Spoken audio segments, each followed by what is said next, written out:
विवाह का बंधन। अपना यह उपदेश समाप्त कर ईसा गलीलिया से चले गए और यरदन के पार यहूदिया प्रदेश पहुंचे। एक विशाल जनसमूह उनके पीछे हो लिया और ईसा ने वहां लोगों को चंगा किया।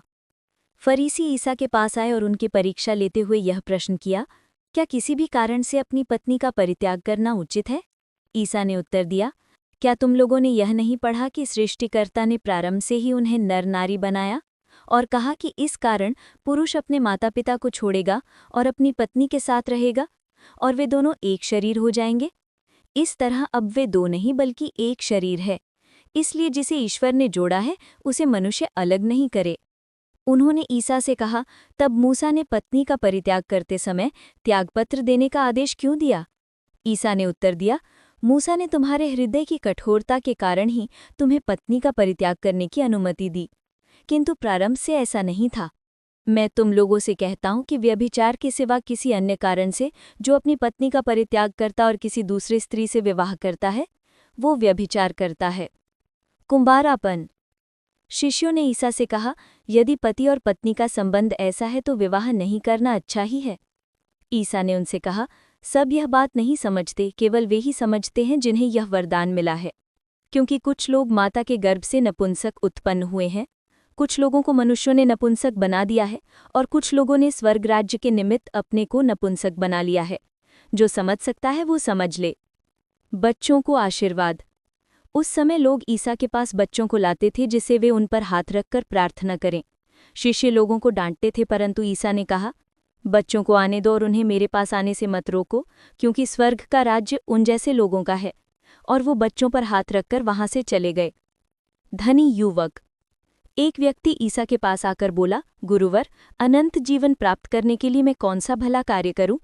ईसा ने उत्तर दिया, भले के विषय में मुझसे क्यों पूछते हो? एक ही तो भला है। यदि तुम जीवन में प्रवेश करना चाहते हो तो आज्ञाओं का पालन करो। उसने पूछा, कौन सी आज्ञाएं? ईसा ने कहा, हत्या मत करो, व्यभिचार मत करो, चोरी मत करो, झूठी गवाही मत दो, अपने माता पिता का आदर करो और अपने पड़ोसी को अपने समान प्यार करो। नवयुवक ने उनसे कहा, मैंने इन सब का पालन किया है, मुझ में किस बात की कमी है? ईसा ने उसे उत्तर दिया, यदि तुम पूर्ण होना चाहते हो तो जाओ अपनी सारी संपत्ति बेचकर गरीबों को दे दो और स्वर्ग में तुम्हारे लिए पूंजी रखी रहेगी, तब आकर मेरा अनुसरण करो। यह सुनकर वो नवयुवक बहुत उदास होकर चला गया, क्योंकि वो बहुत धनी था। धन की जोखिम। तब ईसा ने अपने शिष्यों से कहा, मैं तुम लोगों से यह कहता हूँ, धनी के लिए स्वर्ग के राज्य में प्रवेश करना कठिन होगा। मैं यह भी कहता हूँ कि सुई के नाके से होकर ऊंट का निकलना अधिक सहज है, किंतु धनी का ईश्वर के राज्य में प्रवेश करना कठिन है। यह सुनकर शिष्य बहुत अधिक विस्मित हो गए और बोले, तो फिर कौन बच सकता है? उन्हें स्थिर दृष्टि से देखते हुए ईसा ने कहा, मनुष्यों के लिए तो यह असंभव है, ईश्वर के लिए सब कुछ संभव है। स्वैच्छिक निर्धनता।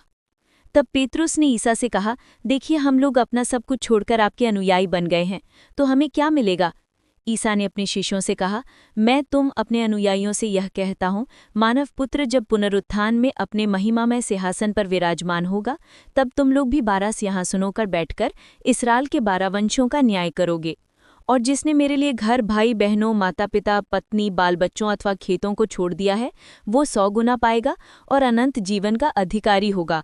बहुत से लोग जो अगले हैं पिछले हो जाएंगे और जो पिछले हैं अगले हो जाएंगे।